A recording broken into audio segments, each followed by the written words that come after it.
Thanks, MPD, for a very beautiful report. Your phone.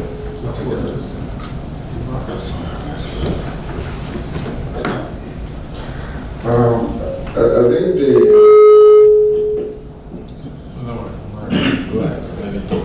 okay, thanks. Yeah, I think I don't know if I'll call it an advantage or But it's okay. okay. Yeah, I think, I don't know if it's an advantage or disadvantage when you speak last.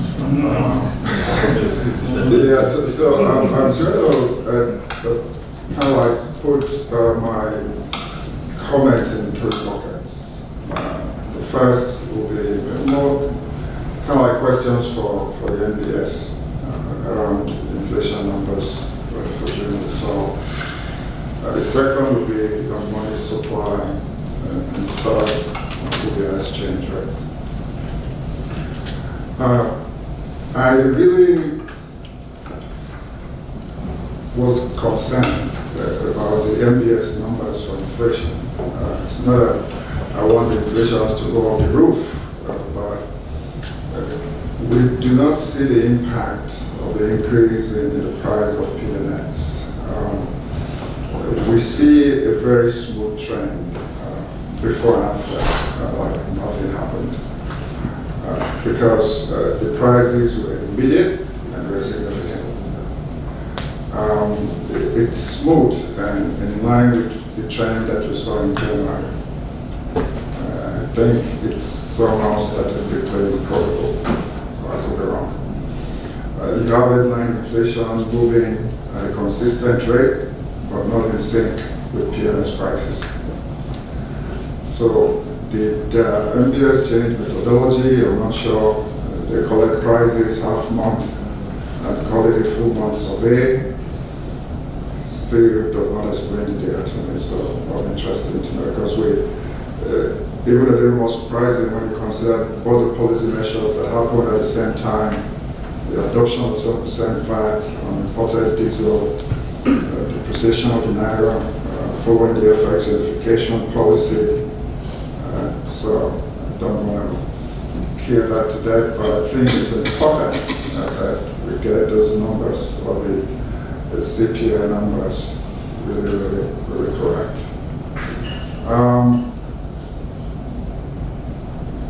One may argue that there's a time lag between policy and its inflationary impact, but again, I think it's a little like on money supply.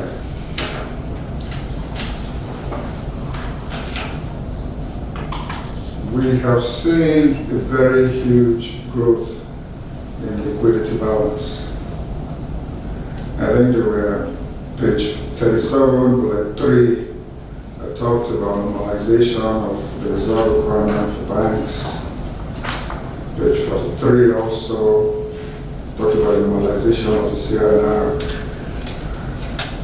I think if you talk to these, and I think other speakers as well, I think that kind of like put me in a little quandary. If we're growing money supply and we're tightening on the other hand, we seem to be kind of like fighting at cross purposes. So why are we doing that? Do we have a plan to immediately really translate the money that's available? Is there a way to have that money actually go into productive activities? Then an exchange rate, which is the mighty elephant in the room. What nobody had talked about before, I know it may be sensitive information, is that what is our net reserves? Is it a no-go area? Can we deploy that to defend the air? And the I&D window, willing buyer, willing seller. I think the first day I was really very excited when I think the rate was the rate, and we found out that we really didn't have to, or the bank didn't have to defend. So I think it would be good to know what the process is that we currently use right now. Do we defend? By how much? what drives the decision to defend and by how much. Is there a science behind that? So what is system is being used to keep the rate from being misaligned. This thing comes down really fundamentally to liquidity. I think the acting governor and chair mentioned that. And it has always been that supply. Liberalization really helped us eliminate, for the most part, the significant arbitrage opportunities we saw between official rates and black market. But the fundamental issue remains supply. So if crude production does not increase, and we don't have strong net external reserves to defend, then I think we're going to be doing a lot of gymnastics, and I don't know if we're going to go far. My past couple of personal opinions reflected some of my comments here, which is really monetary and fiscal coordination. I think it's really not to be pointing the fingers at fiscal. It's really to actively sit down with fiscal and we both decide and discuss what needs to be done for this thing to work, because it's not sustainable. So without an increase in productive activities, it's really going to be tough from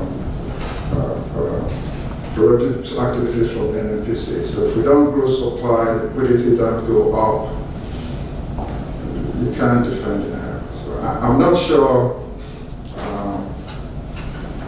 the banks are entirely leaving the Naira completely to market forces. With this, that will be tough, but I think it will be good to know. I know the chairman also tried to define that is something that will be seriously discussed. I think I'm waiting for that conversation. Thank you. Thank you. It would be nice for us to take statistician general. Okay. I was going to take statistician general, then yourself, and then the report, but please go ahead. It's good for me to come in at this point for the statistician general. Thank you so much, MPC, for that very detailed and good report. I think let me start from where Dr. Moore left off. It's not about pointing fingers. Because if you want to point fingers, there is enough blame to go around on who is doing what and who is not doing what. And much as one would not want to go back to what happened in the past, I think the CBN had no business doing a joint memo with an agency that had no clue on how to run an economy in the area of currency redesign. I will leave it there. I don't want to go back there again. So, were there good practices regarding collaboration with CBN in the past? Absolutely yes. DGEP is here. We collaborated very closely in the area of securitizing ways and means. We did a joint memo to the president. It was approved. And when we were called upon by the National Assembly to defend our position, we made submissions after consulting each other. So that's a good example of collaboration. And there's room for improvement, no doubt. And like I said, collaboration should be the way to go. In fact, it should be the norm, not the way we're doing it now. I'm not sure whether the chemistry between the head of fiscal and the head of monetary, the last has helped, but I think going forward, these are huge lessons that both of them could learn. I like the point made by Dr. Kiju about the fact that even for whatever it is worth, it's important for the head of fiscal and monetary authorities from time to time to sit together, and discuss, be it over coffee, be it over lunch, but serious, deliberate policy proposals that we both have, to just bounce it off each other to find out whether this is something or what perspective the both sides have on the things we intend to do. So I think that is what will be useful, and I do hope and pray that those who will be here subsequently will take those vital lessons and move forward. Chairman made a good point that Ministry of Finance during FAC were able to convince the governors, because he knew the grilling that we went through. I think about a week to that FAC meeting, we left them almost 12 midnight. Myself, himself, the Accountant General, they grilled us. Of course, they made the point that they inherited empty treasury, and they were looking for money from everywhere, under the beds, under the pillow, for them to run their government. But I think we had a helping hand, so to say. We have a president who is hands-on, because he called them and told them that even though we realized about 1.95 trillion gross revenue for this month, we are not going to distribute everything. We distributed less than half, 907 billion, which was a good thing. So that helped, because in the past, during FAC meetings, the moment we insisted on not distributing the excess, right in the middle of FAC meeting, the chairman of Commissioners Forum will take his phone, call the chairman of Governors Forum, they'll start putting pressure, they'll call the minister, or even go to the president to prevail on us to share. So I think this deliberate action really to prevail on the subnationals, I think it has helped, and it's going to help in the coordination going forward, because Mr. President was able to tell them not to overheat the system. Inflation is there, they put pressure on the foreign exchange market, and we'll all be worse for it. So at least we're happy that that happened. That is in the area of liquidity management. On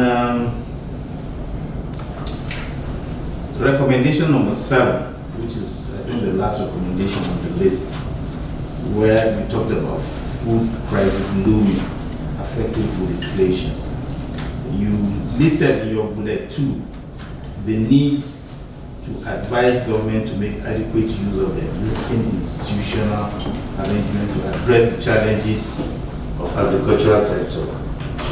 Agricultural insurance. You listed agricultural insurance, agricultural research institute, extension services, and commodity boards. I think to that list, the central bank and the Ministry of Finance should take deliberate interest in Bank of Agriculture. Let us sit down and restructure that bank. Let's try to put in place proper governance structure to ensure that that bank is able to do the functions it is designed to do, so that they can take off some of these interventions that we have seen CBN doing in recent times. We should not just allow it to flounder. In the past, because of all sorts of practices, we have seen how they have run down the bank. We have started the discussion, I think before the exit of the previous administration. I think we should carry it forward. Let's recapitalize the bank. Let's bring in partners who can support. Let's reorganize the bank and ensure that we put in place proper governance structure, bring in relevant expertise in the various segments to ensure that they are able to do what they are able to do. I think one word on the exceptional revenue that we realized in the month of June. By the way, June is an unusual month.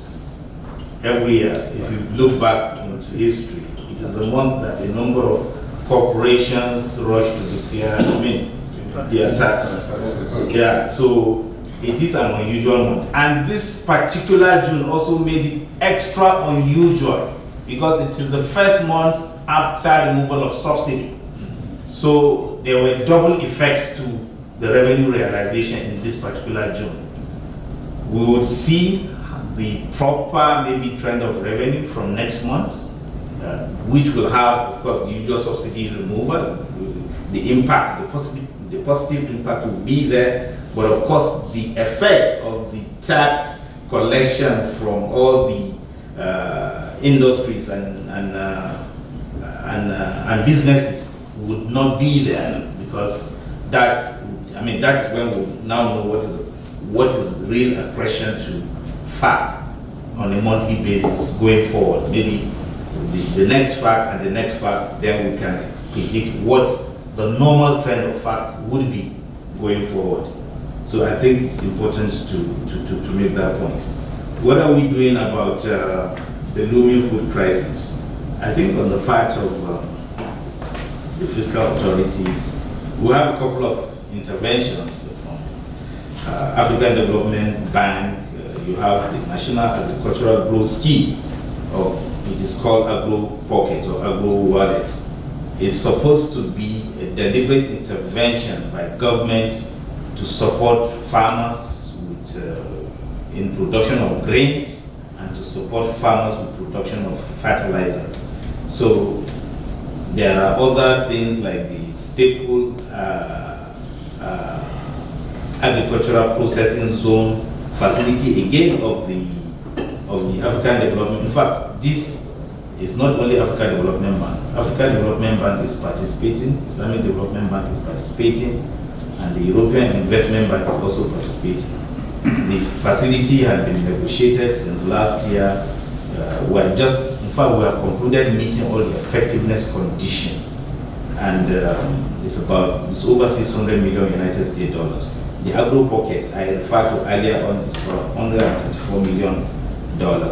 So we are hoping that even though this is not sizable given the size of the economy, with the intervention we are recently seeing from Central Bank, I think we're going to move forward. And I think my last word on good coordination, because when the chair called me, I think last week, I was doing travel, and he said that we needed to provide some kind of, well, it's more than comfort. He said he needs something like an IOU that we had to sign for them to release grains. And I said, wow, we're in uncharted territory. This never happened. You were doing all your interventions in the past without consultation. I said, this made eminent sense. It means you don't just want to release your grains, you want, you are looking at it from the balance sheet viewpoint. This is an asset you are releasing. So what is the accountability liability that you need to have? So I was very impressed. I said, well, if you are calling us now to say that you need an IOU, you will do that. But in the past, I didn't tell you this, but that is what rang bell in my ear. But I said, hold on a minute. Why is he calling me now? Okay, there was pressure from the State House that they should release. So it means it is a government that is asking you to release, not that you are doing the release on your own. Because in the past you did your release without reference to the fiscal, and it was okay because you didn't have to come back. So I said, okay, since it is the government that is asking you to release now, it is fair game, we can do that IOU, and we're able to also convince the states. Look, you are having all this money released to you, give us an ISPO, because at the end of the day, these grains will be released to some jurisdictions called states. So we are going to be the beneficiary. So give us ISPO so that we can deduct and then give it back to Central Bank. So I think kudos to you, and keep up the good work. Thank you. When we looked at our balance sheets and we saw green that we go bad if we don't get rid of it, our government said that it was hunger. It was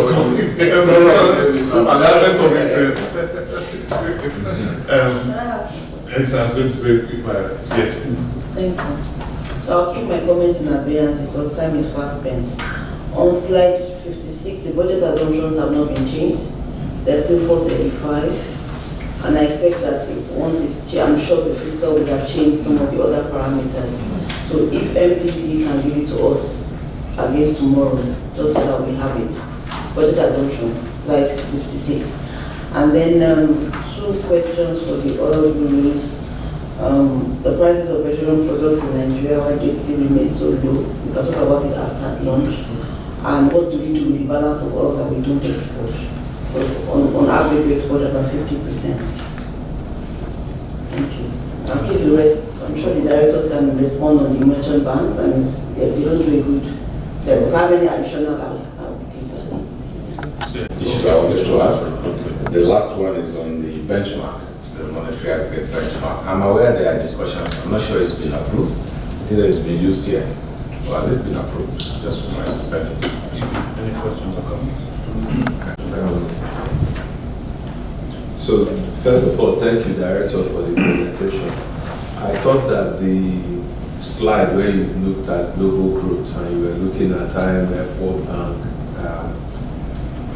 numbers, I'm always a bit suspicious of World Bank numbers, and it's not a bias, it's just from facts. They're usually very pessimistic and wrong. You know, pessimism is okay if you are right, but when you look at their numbers in historical grounds, you find that they are usually just wrong. And I know that the last IMF update for April had growth for 2023 at 2.8%, down from 3.4 or something. And for next year, they're looking at 3%. The World Bank has growth still for 2022 at 3.1%, even though the outcome was much higher. So I just don't give a lot of, I don't put a lot of credence to their projections. I think you can just stick with the funds one and what you think too as NPD. The numbers that you gave for the exchange rate assessment, I mentioned it at our MPTC that I'm just not comfortable because before you know, you bake it into people's thinking and they think the value of the Naira should be 682 or whatever it is. Whereas these are numbers that came from models that we don't yet know completely what the assumptions are. And as I mentioned that day too, it's good when you do this thing because the exchange rate is something that gives you some cross-country comparison numbers, that you follow the same models that all the other countries in the world use. There are 3 or 4 of them that I mentioned. So you put them and see what the numbers might look like. I also wanted to just mention a bit about this so-called fiscal monetary coordination. And I know that usually there's room for improvement, but I think it's always important for us to also see what we are doing right. And before the PS came in, I had written a few things that I needed to say it. The fact that he's here was part of that thinking about fiscal monetary coordination. The fact that the Accountant General is an automatic board member. And in the US, a lot of what you see as fiscal monetary coordination is really lip service.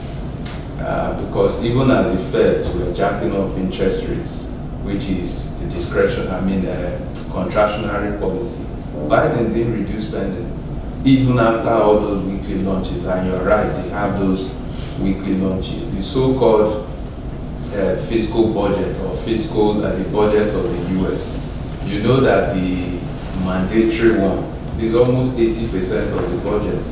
So what the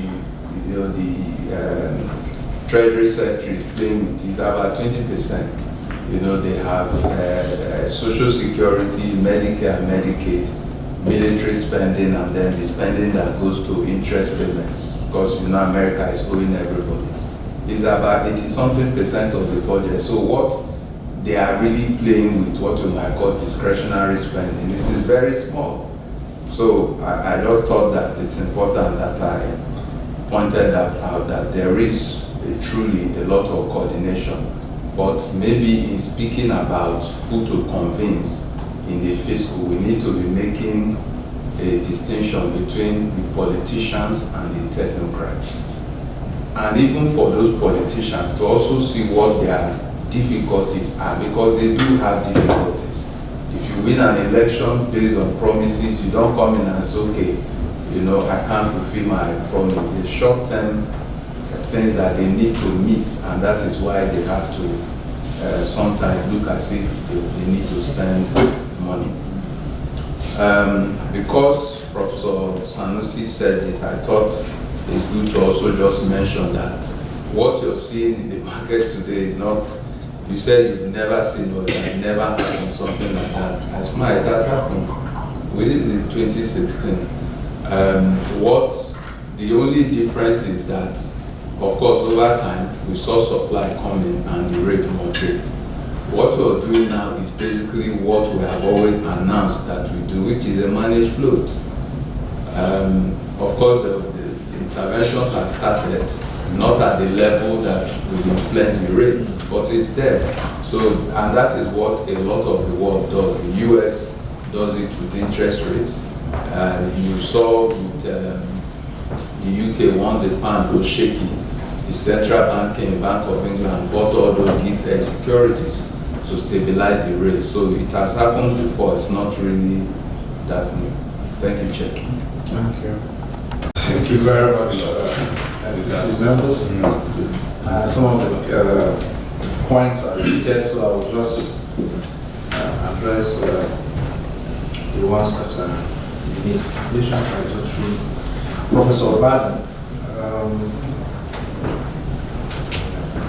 The numbers, he said that the numbers for the GDP are not sharing, and the sectors, the probability of stagflation coming is, I think stagflation is already here. So the points that, yes, the points that you raised are quite critical, and why so the reasons why growth numbers for Q2, Q3 are likely to go down are just largely due to the decline we're seeing in agriculture and services, and just manufacturing and industrial sector, and also the signals we're getting from the PMIs. The point also raised around core inflation is well taken. And I think the only reason why we started emphasizing energy prices and food prices was to justify the intervention the bank was doing then, to also say that yes, we injected so much trillions in agriculture and manufacturing intervention. What are we seeing in those areas? Is manufacturing output improving? Is agriculture improving? So we segregated at that time to give visibility to that argument we were making, that our interventions were really impacting on the real cycle. But I take your point that to get proper inflation, we take the noisy price or volatile price components out of it and see properly what's driving the headline inflation. Net satisfaction index, I think this also came up in the last MPC around what are the assumptions underlining these, and we just said it's like a market survey that gives people's perception around this. There's also the user index that is also targeting this to gauge how people think they are getting worse off. So it's quite discrete and subjective, and I agree with you that we need to also be looking at that with some level of care, given that the population of the sample is also kind of weak. But what's important is communication from the central bank side, which is part of our policy and communication. It's very key to drive the sentiments and also the credibility that the acting governor also mentioned. The point on slide 7 on binary design, what we meant was that we know the terminal date was supposed to be 31st of January this year. However, that was stopped and extended to 31st of December this year. So the projections that will pull out substantial currency outside of the banking system into the formal banking system was stopped. More injections were done after the Supreme Court ruling. Old notes came back to the system. So we just felt that may also increase the CIC over this period till that last date that, don't forget, we also produced new notes of the new currency. And then now we added the ones that we've mocked up before back into the system. So that is what we're looking at there. For the RT 200 naira for dollar that was suspended, now the acting governor to speak on that because it was a bank policy.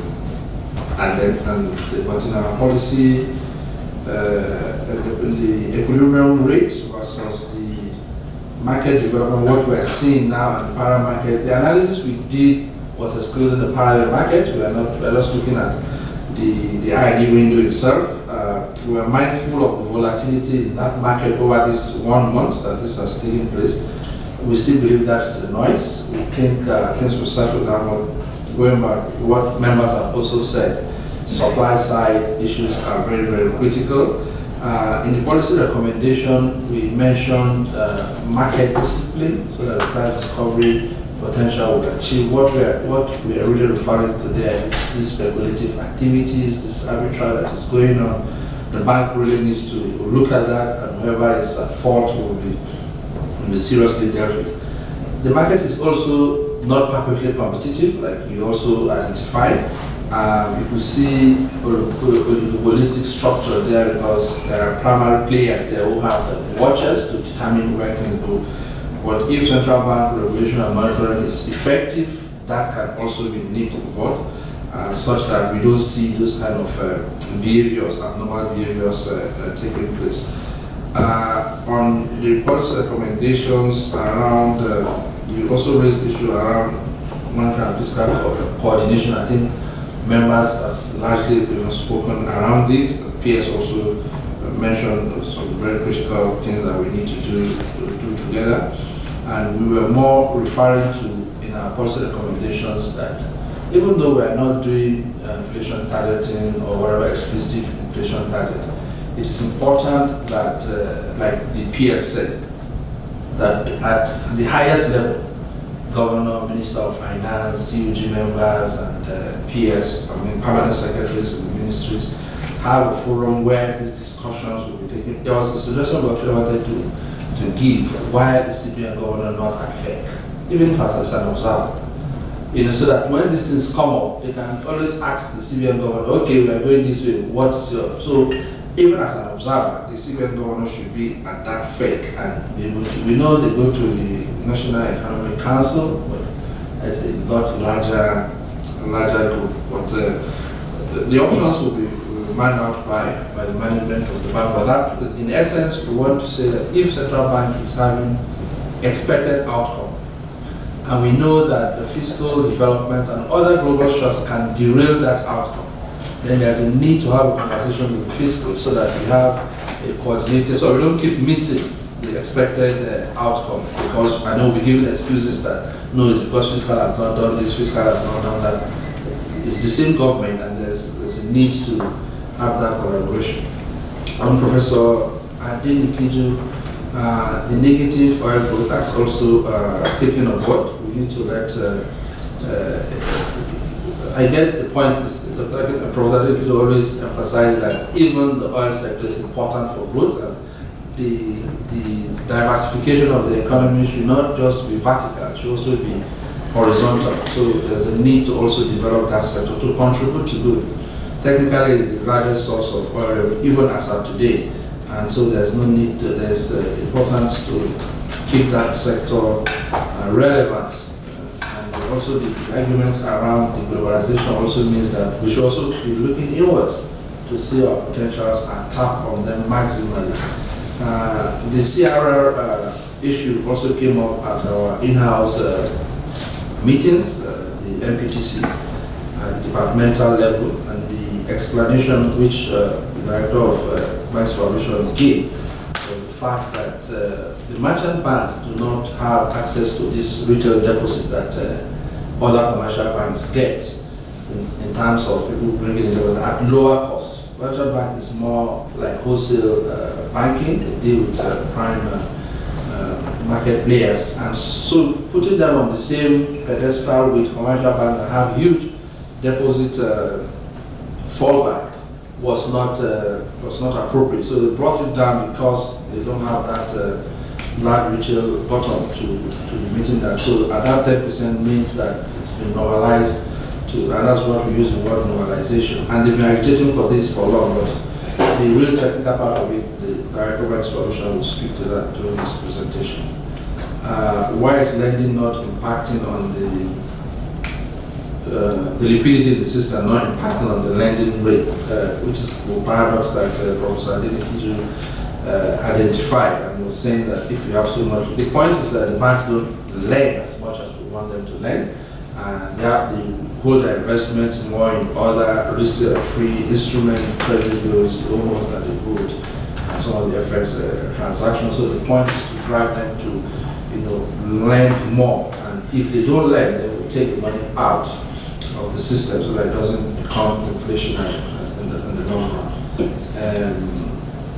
It's good to have an FX band. Yes, that is a point. And these are research, working research that we're doing. But the point we're trying to raise, even if it's going to be implicit, there should be a long-run anchor on the central bank side. We may not need to announce it, like Professor somebody mentioned, one of the members mentioned that, okay, Professor Sanusi, whether it will not lead to some arbitrary behavior or speculative behavior, but implicitly, we should be able to say this is where we're going and we need to work towards that. And this also relates to the points raised around supply. Do we have the watches to keep it where we want it to be, even though the equilibrium is not a static steady state, but it's moving around, but that band should be sustained, and that should be well data driven and research supported. The things, the fiscal side, okay, the points that Professor Adenikuju raised around development and the fiscal, that will also be updated on the report. Including the issues you mentioned, IFRS and all that. In the economic report, some of those things are already, the pros were, some of those things were in there. The need to separate effects, impact, and subsidy removal impact on the inflation numbers. That the Director of Research is here, so we'll also take that on board and see how we come out by separating those implications for inflation. Civil intervention and bloating policy efficiencies. This is also an issue that has been flogged a lot about members, and that's what's informing the gradual and systematic pullout of some of those fiscal measures of the bank. Professor Sobo, I think I've addressed the normalization of the CRR, the plan in agriculture, and the CBN pullout. So that's another side of the story. We are also saying that we should keep staying there because we need to drive agriculture, but the sentiment now from the bank side is to face their core mandate, price stability, deal with inflation. Collaboration will bring that support from the fiscal side, if it's the supply side issues or structural issues are impacting on inflation. The collaboration with the fiscal authority will also help in driving that coordination towards improving this infrastructure development. Luckily, this government has already launched an infrastructure development fund, and those are measures that will really help the supply side with issues we see there. But for pull-out, I think it is high time that we start getting out, but like you also cautioned, very systematically, not just abruptly, but the need to face our core mandate, or the bank to face its core mandate is becoming more and more clear globally. Domestically, we need also to take that on board, and that's why part of our policy recommendation was that as advisors to government, we should also encourage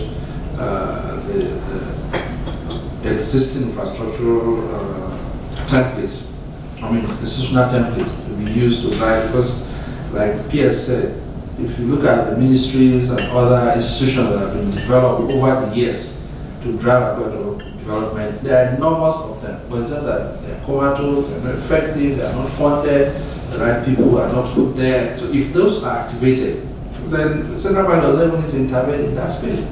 Even when we're intervening, Director of Web Finance has mentioned some other times that we're just doing like 12% of the shortfall. So you still have like 82% out there.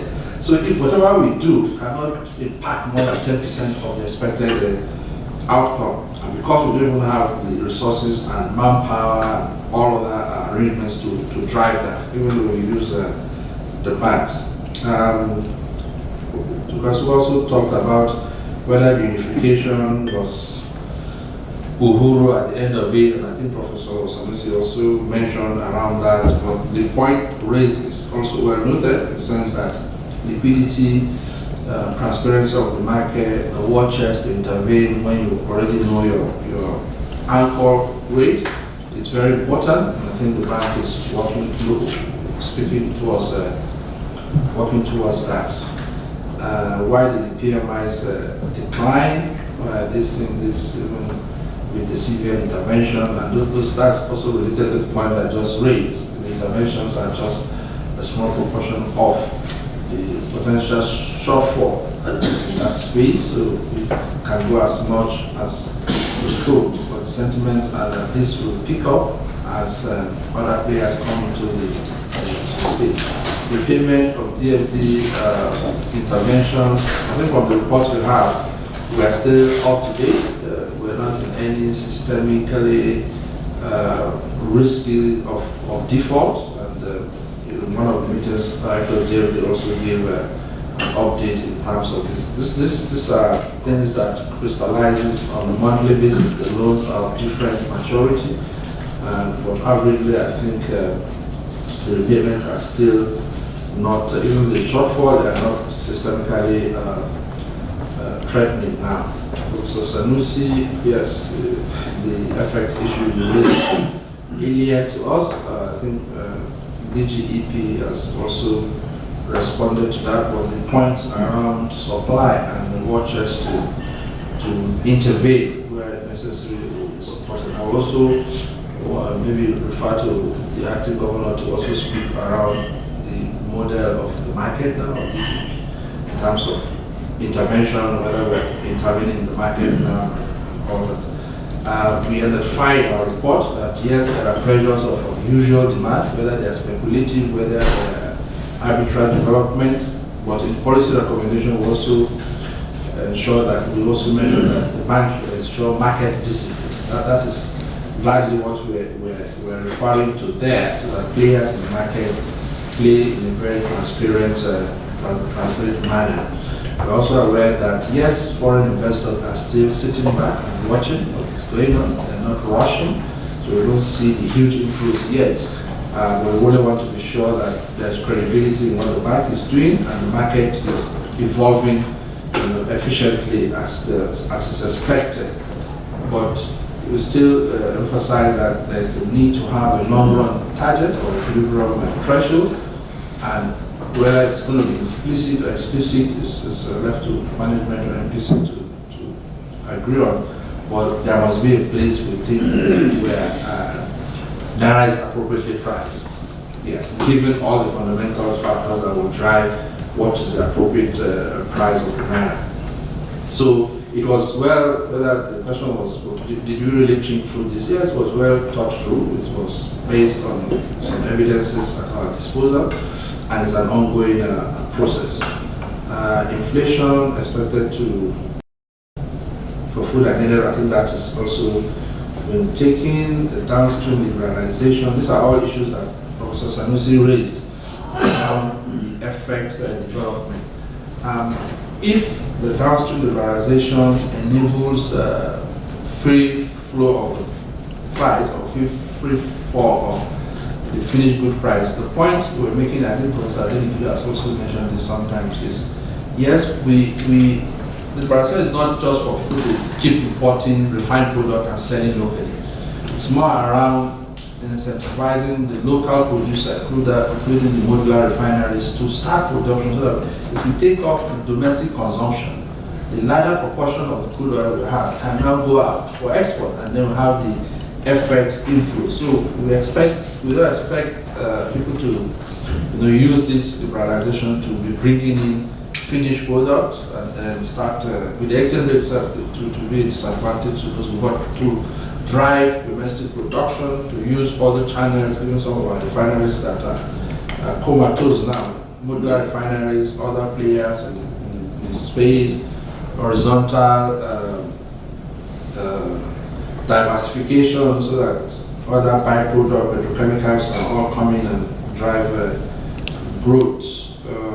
GDP is declining in the second quarter. Yes, that has also been taken through. Yes, Professor Sanusi, you were mentioning something as FX passed through to be 46, 47 months. I'm not sure from our own side, I don't think we have that long length, 2-3 years for pass-through. It's more instantaneous. After 2-3 quarters, or before 2-3 quarters, you see the impact of exchange rate liberalization. In some cases, even though not fully backed by data, but from ordinary survey, you see that it's instantaneous. When you have depreciation before the next month, you see it feeding into even components that are not import related. It could be market behavior, it could be the sentiments of the economy, it could be the abnormalities in the economy, but the pass-through will, from our own internal research, it's not going to take up to 2-3 years. It's not, because you said 46-47 months from the study that you are currently doing. Because one, we see that the players in the market, and like I said, the market is not perfectly competitive. You see oligopolistic structure in the market. The people that have the watches are few, and they can drive the prices anywhere. So that's what we're signaling long run rates. That's the point that Professor Sanusi also raised.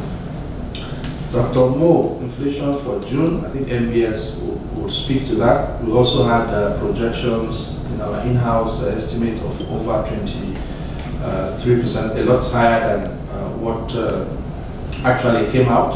But I think I also mentioned in my presentation, I'm not sure of the timing period, whether it's 15th of May to 15th of June or 1st of May to 31st of May, but the Stats in General will speak to the rationale behind those numbers and the drivers.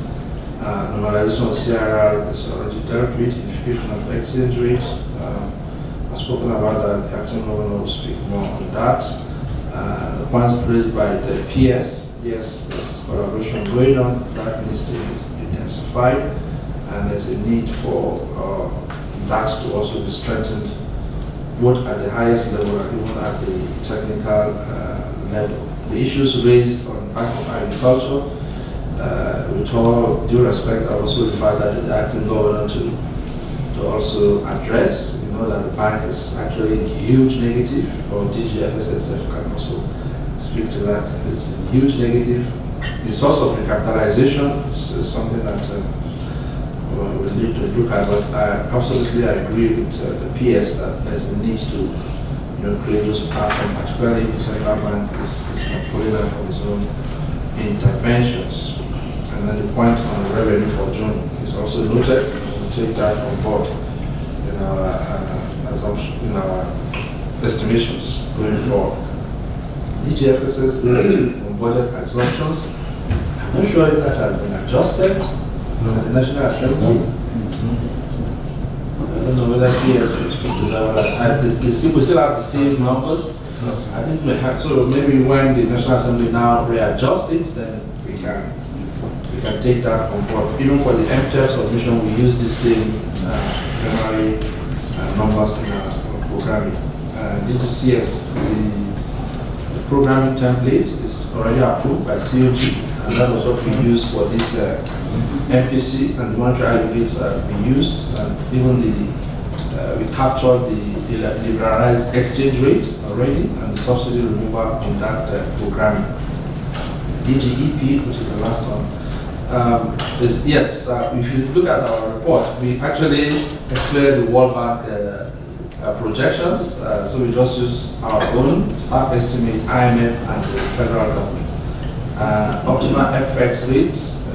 We absolutely agree with the point the DGEP raised. We need to be very careful so that we don't give a kind of sense to the public of where we want to be, and if we are not able to meet that, it's going to be a problem. But the standard globally is for central banks to signal where is their, particularly developing and emerging economies, where their exchange rate is. Also clearly states that when that margin is overshot or on the short, what are the factors that will do that, what are the remedies to move to line, and so the public is aware. So if there are other shocks that will come in that will change that, same as inflation threshold targeting. So that is something that we're looking at in-house at our own technical level to also be able to submit to management. And the DG also mentioned that the fiscal and monetary coordination is already existing, but needs to be intensified. Professor Sanusi, has it happened before? Did you said yes, it has happened before. Thank you very much.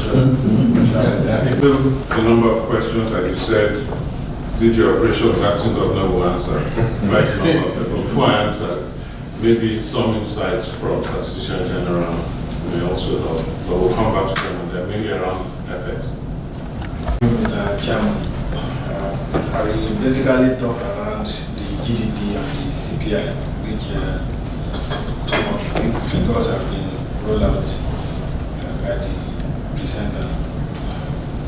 I will just emphasize some areas and add some additional explanation in some cases. The GDP grew by 2.31 year-on-year in real terms for Q1 2023, when we compare it to 3.11% in Q1 of 2022 and 3.52% in Q4, that was last quarter before this year. The performance of the GDP in Q1 was driven mainly by services sector, which contributed 57.29% to the aggregate GDP, and accounting for a growth rate of 4.35%, which is bigger than the rate for agric. Agric rate was -0.9%, and industry was 0.31%. For oil and non-oil GDP, the oil GDP grew by -4.21% in Q1 of 2023. Though this is negative, but it is an improvement over -26.04 that was recorded in Q1 of 2022. Also, the growth of oil was greater than the Q4 2022 rate, which was -13.38%. In terms of the share to GDP, oil accounted for 6.21% in Q1 of 2023. This is lower when we compare it to Q1 of 2022, that was 6.63%. But at the same time, it was higher than the Q4 of 2022, which was 4.34%. In terms of production, average daily oil production in Q1 2023 stood at 1.51 million barrels per day. This was higher than the average production of Q1 2022, and also higher than Q4 2022, which was 1.49 million barrels per day. The improvement that we saw in the oil sector in Q1 of 2023 can be attributed to a decline in operational challenges and losses that are due to theft, which government have been covering now. And Mr. Chairman, you may recall in the meeting of the committee, subcommittee on palliative to reduce the MPC was projecting or estimating 1.72 million barrels per day. So they said some well are coming on board. So that's the estimate for now. The non-oil sector grew by 2.77% in Q1, which was lower than 6.08% recorded in Q1 of 2022, and also lower than the 4.44% that was recorded in Q4 2022. In terms of share of non-oil to GDP, the sector contributed 3.7% to the economy in Q1 of 2023 in real terms. This is an improvement when we compare it to 3.3 that was recorded in Q1 of 2022. But when we look at it vis-a-vis Q4 of 2022, it was a reduction. So that recorded 95.66%. The performance of the non-oil sector in Q1 2023 can be attributed to the positive growth witnessed in some sectors, and the sector that recorded positive growth included information and communication technology and communication, which is basically telecommunication in that sector, financial and insurance, financial institutions in particular, trade, manufacturing for food, beverage, and tobacco. Then construction also witnessed positive growth, and transportation and storage, especially road transportation. Looking at the broad category between agri, industry, and services, the growth in Q1 was driven mainly by services among the three of them. Agri contracted, as I said before, by 0.90% in Q1 2023, which was lower than Q1 2022 that recorded 3.16%. The performance of agri sector was hampered by cash crunch, which was witnessed during the quarter. And then within the quarter, the fastest growing activity in the sector, the agri sector, were crop production, which was 1.93%, and forestry, 1.24%. Fishery and poultry recorded negative growth. That was what brought it down. Industry grew by 0.31% in Q1 2023. This was an improvement when compared to the figure recorded in Q1 of 2022, which was minus 6.81. Major driver that led to the improvement in the sector was metal power, electricity, chemical and pharmaceutical products, water supply, motor vehicle assembly. For services, the sector recorded a positive growth of 4.35%, which showed a decrease from 7.45% recorded in Q1 of 2022. Within the quarter, the fastest growing activities in the services were financial institutions, air transport, water transport, telecommunications, road transport, transport services, broadcasting, art and entertainment, and then accommodation and food services. 7 most contributing sector to the economy in Q1 as follows: agriculture, which still play dominant in the contribution, 21.66%. Information and communication, 17.47%. Telecom, 14.13%. Trade, 15.97%, manufacturing 10.13%, mining and clearing 6.26%, finance and insurance 5.35%, real estate 5.31%. Outlook for Q2 2023 GDP. Most of these things have been discussed, but Q2 2023 GDP will likely be affected by increase in the pump price of petroleum products due to the removal of the subsidy. The higher fuel prices can trigger a rise in production costs and transportation expenses, which will affect various sectors, including manufacturing, transportation, and even agri. This increased cost may be passed on to the consumer in form of higher prices of goods and services, and then reduce the demand for products. The unification of the exchange rate policy is going to also impact negatively on the value of the naira at the moment. This will affect the cost of production in the nearest future. So, looking at these two factors, you can imagine what the next quarter GDP will be. For us in MPS, we cannot give actual figure unless we collect data, but the impact of the two can be felt at that point. Talking about the consumer price index here, this is where most comments are. The headline inflation in June, as we have seen, is 22.79% compared to May 2023, which was 22.41 year-on-year. This shows an increase in headline inflation consecutively for 6 months, following the decline recorded in December 2022. On a month-to-month basis, the headline inflation in June 2023 increased to 2.13%, which was higher than the rate that was recorded in May. In in May it was 1.94%. The items that contributed to this increase that we witnessed were food and non-alcoholic, that's food inflation, 25.09.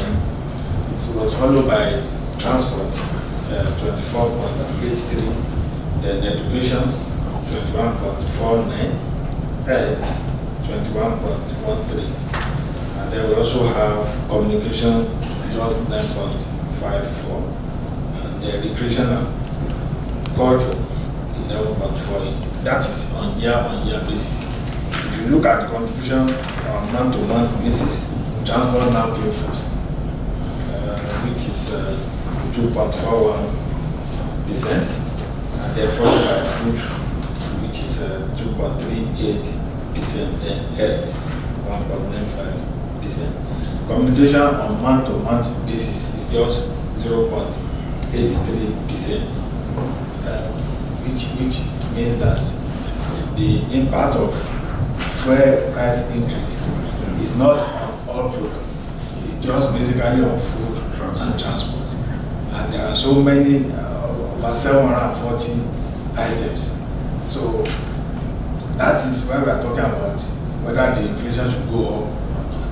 It is basically just two items out of the lot.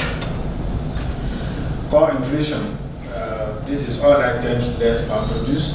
The core inflation in June 2023 increased to 20.27 compared to June 2022, which was 15.75%. The highest increases were recorded in prices of passenger transport by air, then gas, vehicle spare parts, liquid fuel, fuel and lubricant for transport equipment, medical services, passengers transport by road. On a month-on-month basis, the core inflation rate was 1.74% in June, which was a lower percentage compared to the one we witnessed in May. The core inflation going forward, as Prof. just alluded before, will now be all items less agri-product and cost of energy. The cost of energy has not been included before because the price of fuel is usually fixed, and we don't capture items that are not changed because we are usually changing the price. So if it's not going to change, there's no point to include it. But now that it's being deregulated, then and the subsidies removed now, and we can see between the time the first price that we witnessed, we have seen another change in the price again. So which means it will be fluctuating now. So we are going to be reckoning with that when we are calculating our core. Food inflation rate. Food sub-index for June 2023 stood at 25.25% year on year, which was 4.65 points higher compared to the rate recorded in June 2022. On a year-on-year basis, the rise in food inflation was caused by increased prices of oil, fat, bread, cereal, fish, potato, yam, and other tubers. Also, on the month-on-month basis, the food sub-index in June 2023 was 2.40%, which was also 0.21 points higher compared to what was recorded in May of this year. In terms of outlook for inflation in July, the recent increase in the pump price of petroleum products is anticipated to exert more upward pressure on prices, resulting in a month-on-month surge in the cost of goods and services across various consumer items. There are many items that the impact has not reached in the month of June, but we expect that by July it will have extended to other major goods and services. the price hike is likely to trigger significant multiplier effect, possibly higher than the initial effect that we recorded that we saw in June. The fuel prices ripple as the fuel price increase will ripple through the entire economic landscape. Then that will magnify the impact of consumer prices as well as even production costs now, and then have impact on overall economic activity. So it is expected that maybe from July going forward, we'll be seeing the impact more on the inflation. One of the most direct consequences of the fuel price increase is the effect on transport costs. Fuel play a vital role in the transportation industry, and any change in its price directly influences operating expenses for logistic company, public transport provider, and freight carriers. As these businesses pass on the increased cost to consumer, the price of everyday goods are bound to increase. In addition, the floating of the exchange rate has impacted negatively on the value of the naira at the moment, which may further lead to an upward movement in inflation in the nearest future. For the exchange rate, basically it will have effect when people are bringing in goods, production input, which may not be immediately felt in the month of June, because as Professor Rafindadi said, some items are already on ground produced, not new items. So it's when they are bringing or producing new items now with the current price, and we see the effect on inflation. Just to give us some information, as the price of PMS increased, the price of diesel and gas reduces in the month of June compared to May. For 5 kg of gas, average price in May was 4,360 and reduced to 4,086 naira by June 2023. 12 kg of gas in May was 9,537 naira average, but in June it came down to 9,123 naira. The same thing goes for diesel. The average price for diesel in May was 844 naira 28 kobo, whereas in June it came down to 815 naira 83 kobo. And as Prof also said the other time, when we talk of transportation, especially for food, they use truck, they use large vehicle that uses diesel, and their own price is coming down.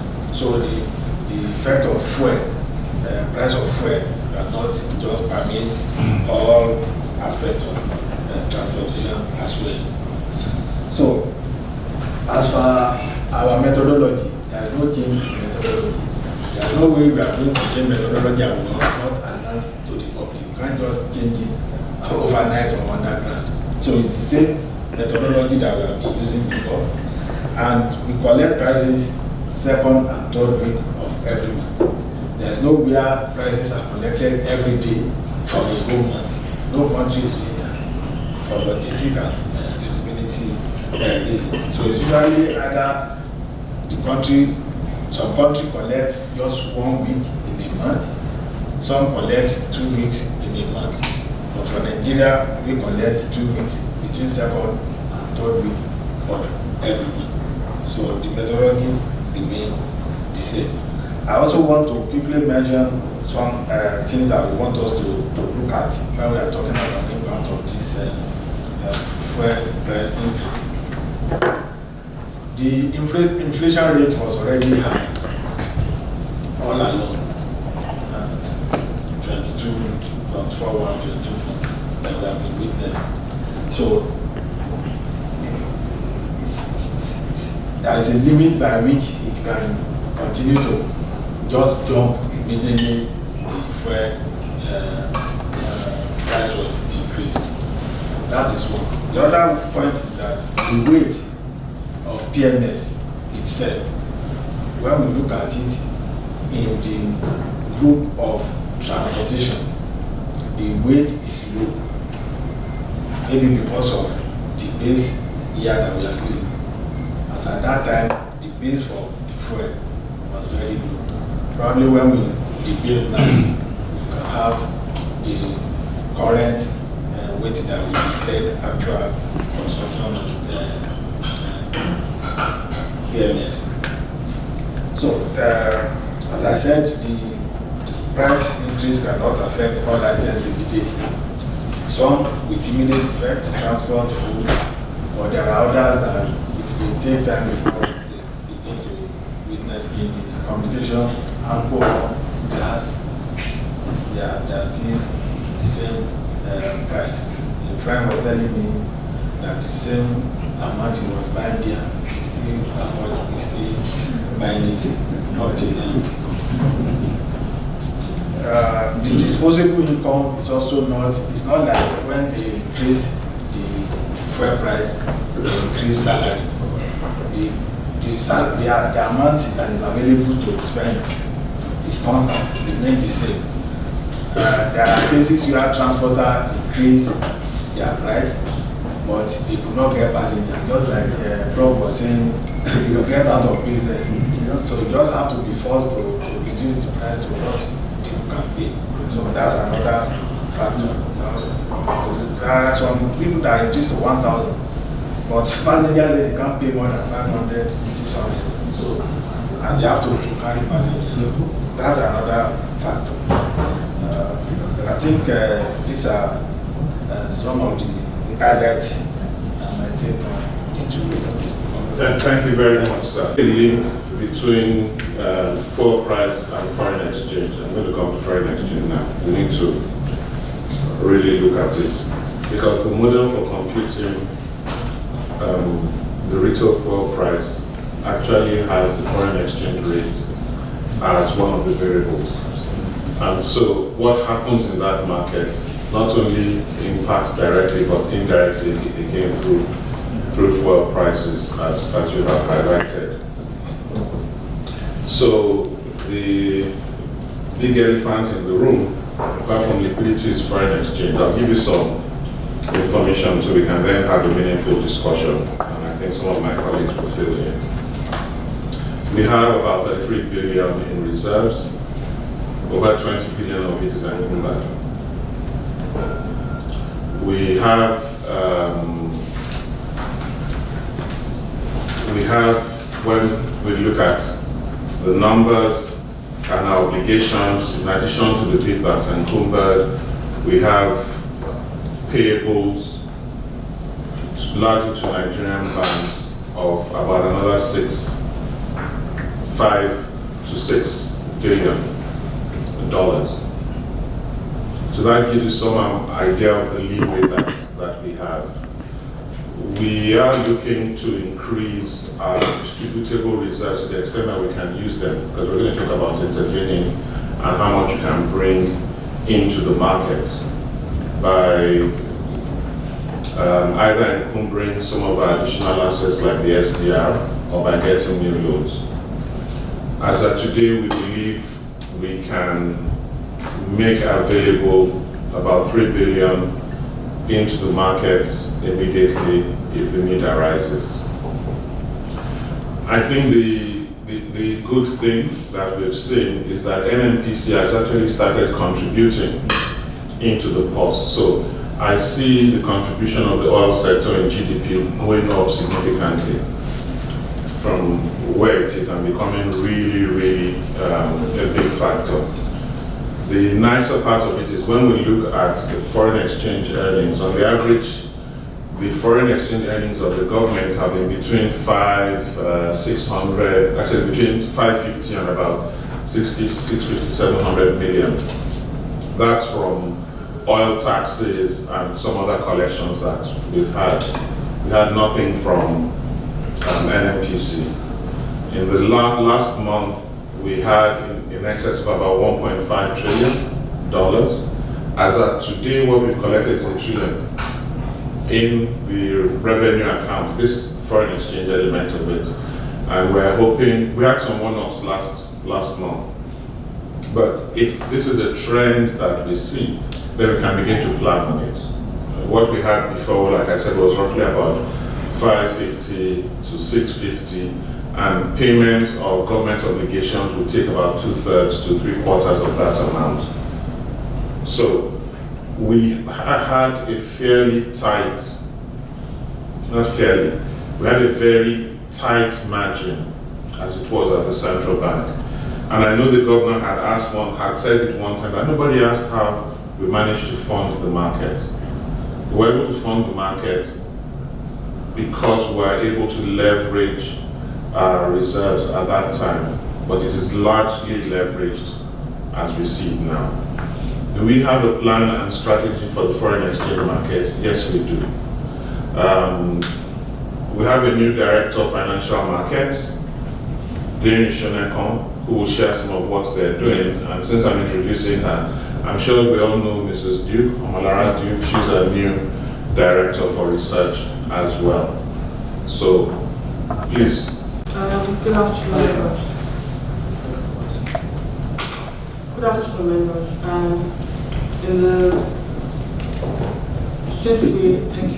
Since we liberalized the market, we are starting to do in the IMA window. On Mondays, we sell approximately 50 million yuan, Chinese yuan, and then we sell $20 US once or twice a week.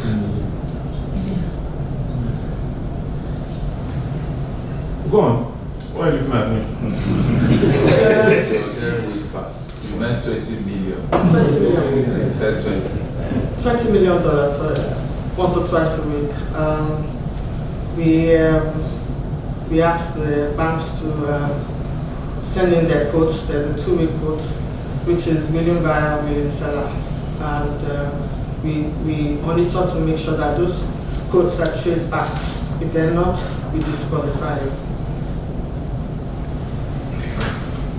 Okay, we were intervening with $50 million in the market every week. We have the permission of the government to use some of the MD balances. So we've increased that to $10 million every week. Sorry, $100 million, apologies, every week in the market. I think we should remove the INE. It's no longer INE, it's just the FX market. So let's take INE out of it going forward. We also have some lines with the People's Bank of China for yuan, and we're drawing down against it. So we're doing what, 70, 80? 50 million yuan in addition to the $100 million that we put in the market. We try and make it random. At least I hope that's what we're doing. So we're not predictable to the market. We've given the market some guidelines. So while we do run an open market, it is still a managed market. Number one, we've said our own view of prices is that 800 is excessive and a great devaluation of our currency. So any bank who has trades in the 800 region is not fit to quote to us. So that's one of the limits that we've put in place. And we did that because we started seeing some trends that were not very good. We found companies selling to themselves, subsidiaries of the same company, selling at 825. So it almost was like the market was bidding itself up, and then the unofficial market will feed off it, and then it will bid itself up. So since we are still the largest contributor to the market, as we can see it, we decided to put some restrictions. We put 800, it could be 750 or whatever. But in addition, when we're selling, we've told them our band is between 735 and 745. That we're selling to push the market towards a band that we have. How did we arrive at it? We're still waiting to know where we truly are, but we felt it was a reasonable place. And when we started with the market, Director of Monetary Policy, I'm trying to send a mail to you that had the market rates, the INE market rates, over the period from the 14th of June. The Forex market rate. The Forex market rate. The Forex market rate. So we don't look at opening or closing rates. We realize also they could be manipulated. We could find small trades towards the end of the day at a high rate. Again, push up the market. So we're looking more at the weighted average rate. And we had it 775 on Friday, 769, 760 on the 3rd of July. So we're watching it and we're seeing how varied it is from the NAFEX, which is roughly the midday rate that's fixed, and also the volatility across. So for us, the focus is we want to stabilize and then bring down. We think it's important we stabilize because, like we said earlier, fuel prices feed off, a number of other prices feed off, and it also helps with managing expectations. The more volatile it is, the more people panic, and the more they're looking for the upside. So for now, we've seen that other than on the 14th of July, which was an abnormality, and we had some funny rates, we've kept within the 770, 780, one-off was 790 on the 19th of July. So we do have some liquidity, but we're careful.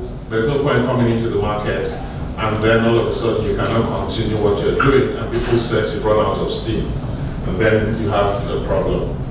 We continue to have dialogue with the banks, especially the big banks, letting them know informally what we're looking at and where we're going. We don't want anything in the press. We're putting in place a monitoring platform so we can see all foreign exchange trades with the banks.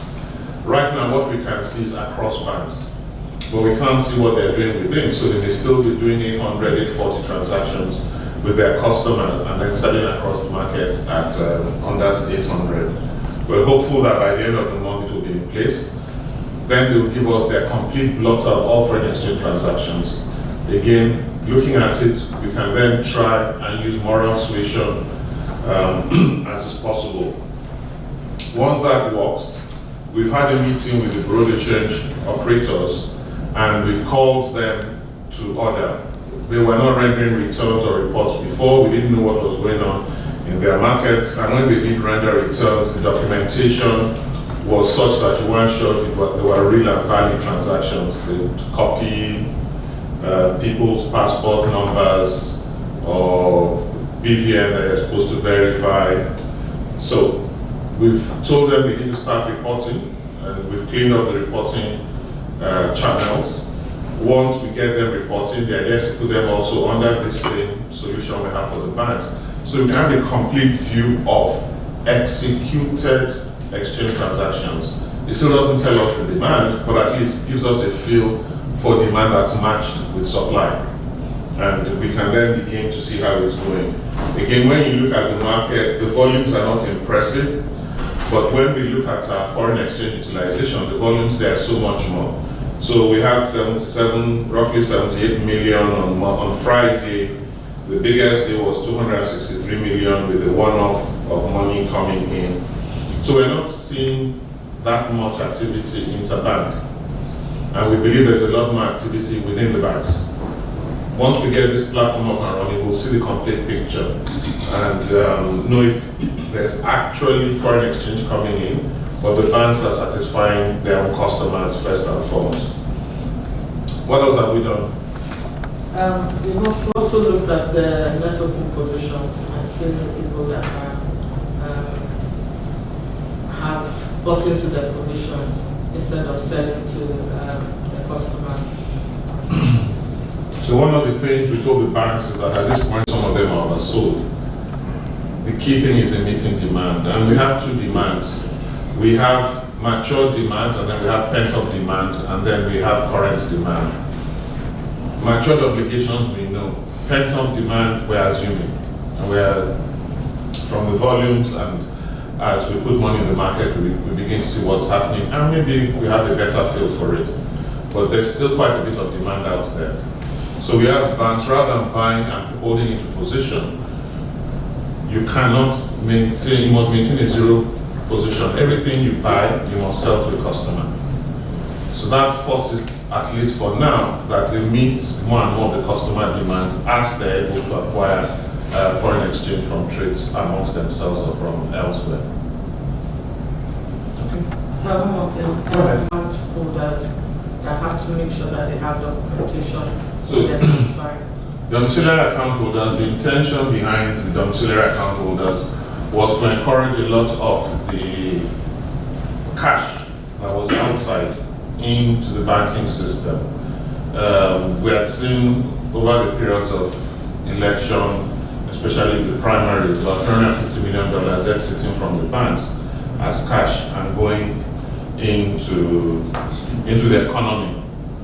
And we had banks now asking for permission to import foreign exchange, asking the central bank to give them foreign exchange. So one of the reasons for the DOM account rules that allowed a bit more flexibility was to encourage that money to come in. And when we actually look at the balances of the DOM accounts, which we would see from banking supervision, it's been going up. And so to that extent, I think we're happy. We're also seeing quite a number of outflows as well on the other side, which we expect the banks to manage. I had some conversation late last week and was reminded that the rules require tax clearance certificate for a number of things that the banks are not collecting. So they'll be reminded. And so while coming in and paying in may not be so difficult, it will not be the central bank that will be restricting people from taking their money out. It will simply be the fiscal authorities, because you need to have your tax clearance certificates to do certain types of transactions. And hopefully the states will benefit from it, since they issue tax clearance certificates to individuals. Okay. Sorry, one other thing, just for us to look at, Director of Financial Markets. The monetary aggregates increase also includes an element of foreign exchange evaluation. So it would be nice if we knew what it was and then see what's happening. Thank you, sir.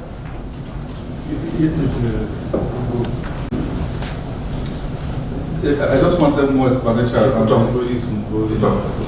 I just wanted more explanation around this domiciliary account. Yes, sir. And then there was also, I think you have been taken to the court by this Sarah also. That you are requesting for social account, social media accounts of customers. Yeah. Well, I mean, what was the ticket? I mean, maybe I don't really report the ticket around social media accounts, for the banks. And then around this. To withdraw from, I mean, I just need a more explanation. So if you want to withdraw your domiciliary account now, you'll be required to present, you are doing transfer. I just wanted to know which, because again, the more you also have some of these requirements, the less attractive it is for people to come clean into the system. Okay? People want to come clean if they know they have this flexibility of going and come out without too much, requirements. So the more the requirements you have, yes, you have those who are already in, but those who want to come in becomes a little bit more concerned that because the requirement will not likely to come in. So you have immediate benefit, but subsequent benefits will be shut down. So it's something I think we need to really look at the cost, the long-term cost and benefits. Thank you, sir. I'll answer that. Yeah, thanks. And to piggyback on that, the banks are requiring tax clearance certificates for those that want to pay for children's tuition abroad. Yeah. So I'm not saying it's not a good thing to pay tax and have money, but a ton of people do not have tax clearance certificates. So what is happening is that they're going to the black market. Right? Where? Okay. We didn't write the law. It was in the finance bill. Because FIRS has reminded us of. Yeah, so the point I'm trying to make is that it further takes people to the black market and drive the rates up exactly. So that's the point. So if there is something, so maybe the coordination. So if there's something that and also too, it becomes in most cases, because I think you made mention of the fact that the banks are not only encouraged, they are told to sell to their customers first. So that becomes a very good excuse to run after tax so it's a bottleneck that I think. So on the tax clearance, is the law? Mind you, I support it, but it's the law. So, and we were reminded, so we've reminded the banks that it's the law. We know it's putting additional demand on the black market, and therefore additional pressure of supply is not going into that market, but it's the law, and it's always been the law. And there's something that Prof. Yeah, go ahead. It's only for FX that is sourced through the INE. So if you have a DOM account and you got money externally, no one's going to ask you for tax clearance. Okay. Sorry, let me rephrase. It's for Form A transaction. It's for Form A transaction. If you do a transfer out of your account, it's not an issue. But if it's a Form A transaction, you need that as an individual. Hopefully you need that. I think that makes sense. Because that would even be where the money should be. Form M, tax clearance certificate. For Form M. Not just Form A, because Form M is actually the It's even bigger. It's business. For M it should be. Which form?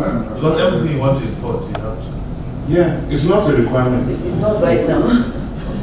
Please, let's not make it a requirement. We are coordinating. You make But it you said we should coordinate. So you make a requirement for households and small And individuals. and individuals, and you leave it for major corporations. It is all about the economy. It's all about the economy. You see, like Adeniki just said, Yes. there are short-term benefits that can destroy long-term benefits. You see, if I would advise that you tell the banks, whenever a customer comes and he is told to present tax, he should be told only for Form A. Because by the time he goes and says, banks are now demanding tax clearance, we are helping the fiscal sector. But whatever comes back, we're going to take the blame. You have your own mandate, which is stability of the currency. You want it, you want inflow, but then there is an action now that may discourage people from putting in their money. Rumor can do the damage. You remember that there was a time they started rental rumors that government is going to confiscate fiscal. So please, let's not play, because we are liberalizing and want to be out, and then they play it themselves. Let's not do anything that is not worth it. That tax clearance, I will tell you, I work with Hamad University. I have looked for it from Kaduna State government. They have not given me tax clearance certificate. After everything they are not giving me, I will never give anybody any money to give me tax clearance. I lost so many opportunities because of that. I can't apply for land in my own state. I can't do many things. And what many people are doing. So tax clearance certificate is not even an evidence that people are paying tax. I think you should find out that. In Kaduna especially where I live. You go there and you look at it and you see the difference, and you have to. If I spoke with an executive director, and he didn't happen, no, don't worry, Prof, they will give you, and it didn't happen. He never called me, never picked my call. I don't know what is happening. So let's not destroy this market that we're trying to launch, for God's sake. Prof, we hear you, Yes. but we'll obey the law. That's why I said it's not. No, for this we should. Yeah, but let's not go to Form M. You see, If the law is for men, we will obey. please let's make more that. Let's not make I think we can go to. I have questions. Okay, it's already 2 o'clock, and we're only taking the first one. Yes, sir. What is happening to the forward market? Forward. What is happening Okay. in the full market. Any other question? Yes, though partially answered. If you look at that slide number 50, it shows that there are more inflow in the autonomous market, which contradicts what you say. More flow into the autonomous market, 4.2 billion through the autonomous. But if you check outflow, it's low, 0.4. So when coming into the market, autonomous market, but it's not going up. So central bank is footing the bill. It had only 1.7 inflow, but it's spending 2.03. It has to, of course. Yeah, so something is happening in the market. Money is being trapped in the market. And I will give you two. Let's please investigate.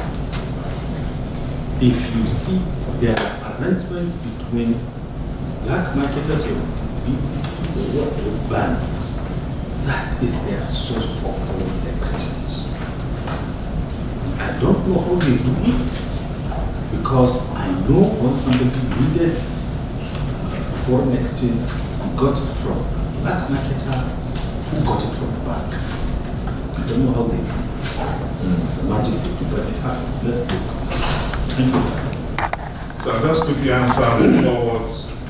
We give quotes for forwards for 13 months and above because we're trying to encourage people who will use their money longer. Of recent, we've not had any trades because we use the base rate that's used the annually, and then the interest rate computation for the interest rate spread throws it at 800 and something, and everybody knows that's not a realistic rate. If they went into contract with us, they would most likely pay us because the rate would be lower. So we do give quotes, but it is longer tenure. We don't do the shorter up to 12 months anymore because we don't want to encourage short-term money, and that window is still open.